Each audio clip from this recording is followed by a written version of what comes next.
In the depths of the Arabian sand, the history of this region remembers about the Western traveler who's attracted by the magic of the East and its mysteries. He lived in its territory and he acquired the beliefs and customs of their peoples. A British officer who had aspired since his youth to be a great and famous. He had many talents and wonderful abilities, wandered through valleys, mountains, and the Arabic desert, which he arrived the first time in 1917. He worked in the administrative and political fields. He has been always in conflict with the three British administrations in India, Iraq, and Eastern Jordan. He simply felt that he was like Prometheus, defines the gods for the common good. That man is Harry's son John Philby, or Haji Abdullah Philby.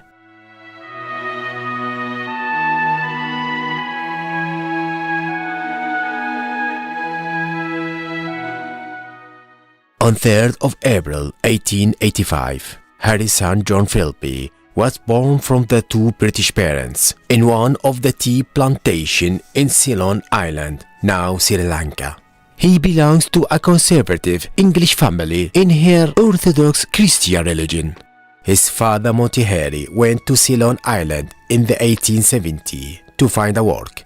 He married a girl named Queenie. She's a daughter, the commander of the British garrison on that colonial island, which is known for its religious diversity: Buddhism, Hinduism, Islam, Christianity.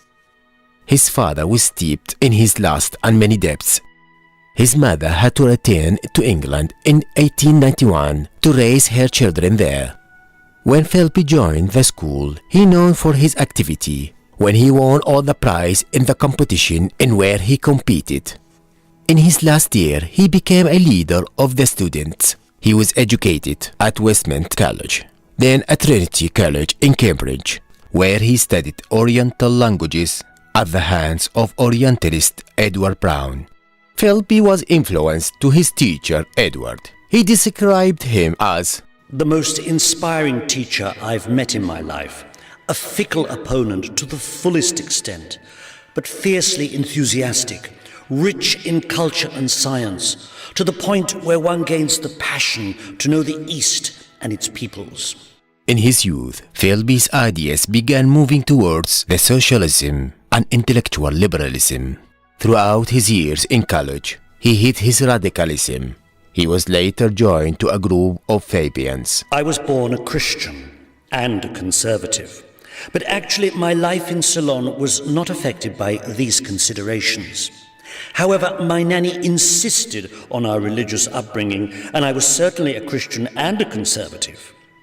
In my last phase of education, I began to doubt about the justice of my beliefs. I threw it all out and put it aside, without feeling any pain in my conscience and feelings. I saw the light shining, and my inner depths were devoid of any kind of opportunism.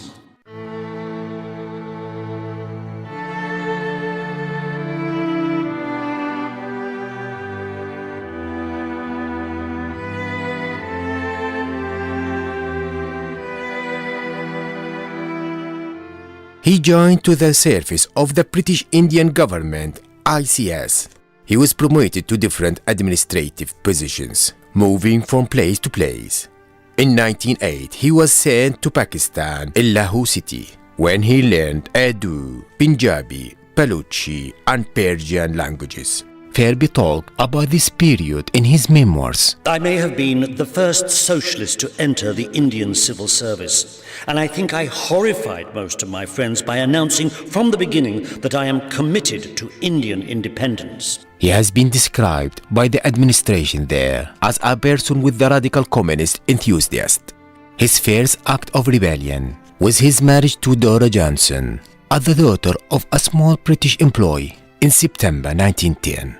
Her cousin Bernard Montgomery was a witness to this marriage, who later became the supreme commander of the Allies in World War II. In India, there were many differences in views between Philby and British administration.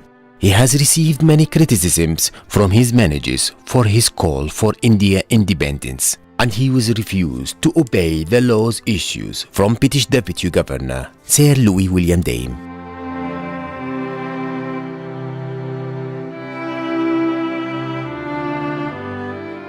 In November 1914, after the declaration of war against Turkey, British Indian troops were landed in Iraq, where the Basra area in the south of the country was occupied. There was appeared there an urgent need to rebuild the administrative organization, especially after the withdrawal of the Turkish troops from the region. Philby was chosen with the number of the staff to do that job. He arrived in Iraq in 1915 to practice his first experience in the Arab world. He became part of the British officials who played an important role in determining the fate of that region and chart its future.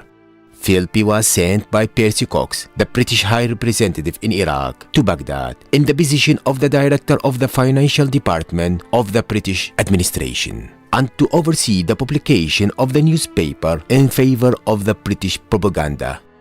Philby's talents appeared in the administrative work. Later he became a personal assistant to the ruler of Baghdad, Percy Cox.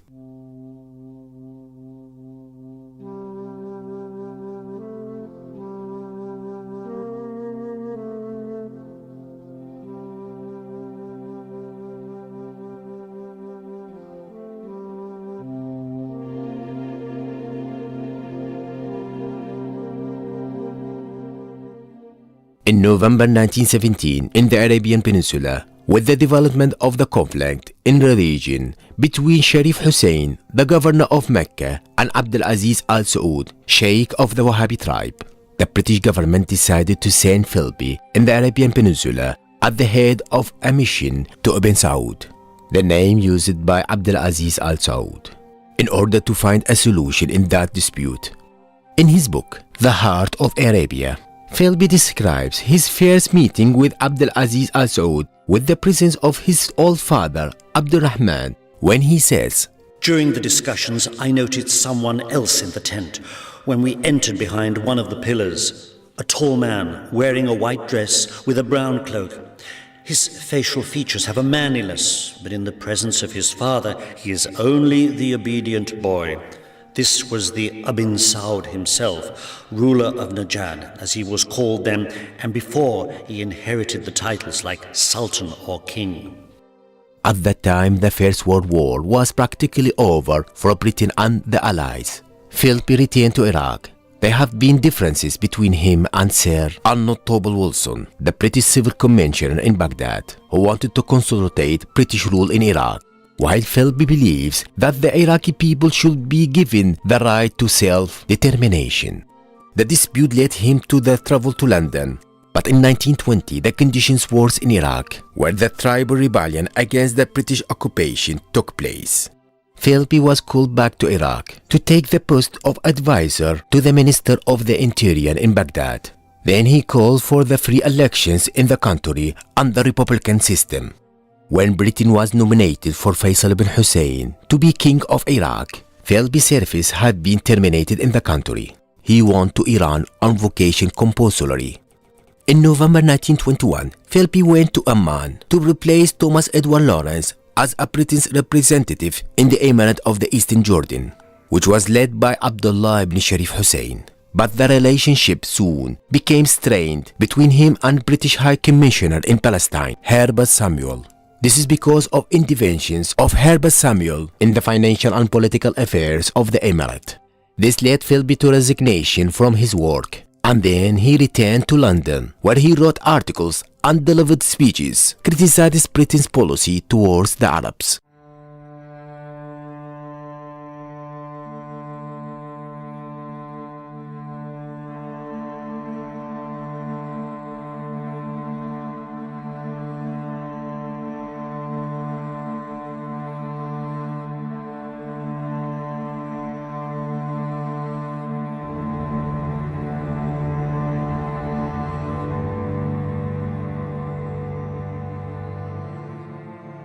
On the other hand, the conflict in Arabian Peninsula was over. The Hashemite family was expelled from the country.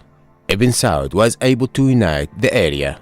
Philby was able to establish a strong relationship with the new king Abdulaziz Al Saud. He became Ibn Saud's chief advisor in dealing with the British Empire and Western powers. Philby settled in Jeddah and he founded a small trading company called Al Sharqiyya. His company got the 4 dealing ships to work in the new kingdom.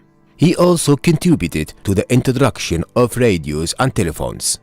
At that stage, Standard Oil of California, SOCL, negotiated with Philby. The company obtained an exclusive concession for 60 years for exploration and extraction of oil in Al Hassan region along the Persian Gulf over. In 1930, Philby converted to Islam. At the end of 1931, John Philby resumed his travels in the Arabian Peninsula in order to discover the world's largest sandy desert in that region, the Dakota. Despite the shortness of that journey, but the discoveries were obtained by Philby were very great. In the next few years, Philby became famous as a narrator and international explorer.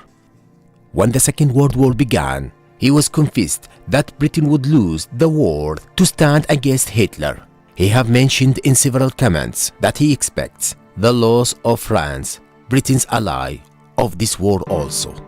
He asked King Abdulaziz about his intention to go to India and America to do lectures to show his point of view towards British politics. But when he arrived to Karachi, he was arrested and taken to Britain, where he was placed under house arrest.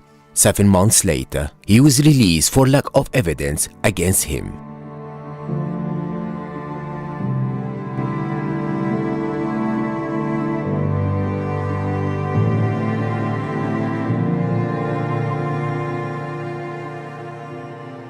During the years of the Great War, Philby worked in the arrangement of his memoirs and prepared the drafts of books which he intended to publish.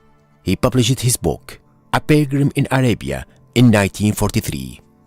And when the Second World War ended, he returned to Saudi Arabia at the age of 60.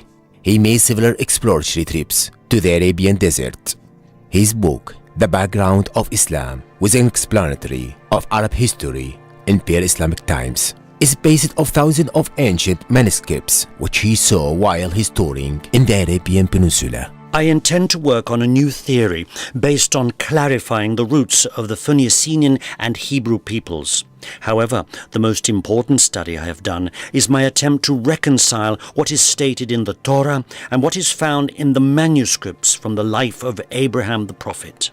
Here I saw that the people of southern Arabia were the first to invent the alphabet, and that they were writing and speaking in Arabic, which stands as the oldest language spoken in the world.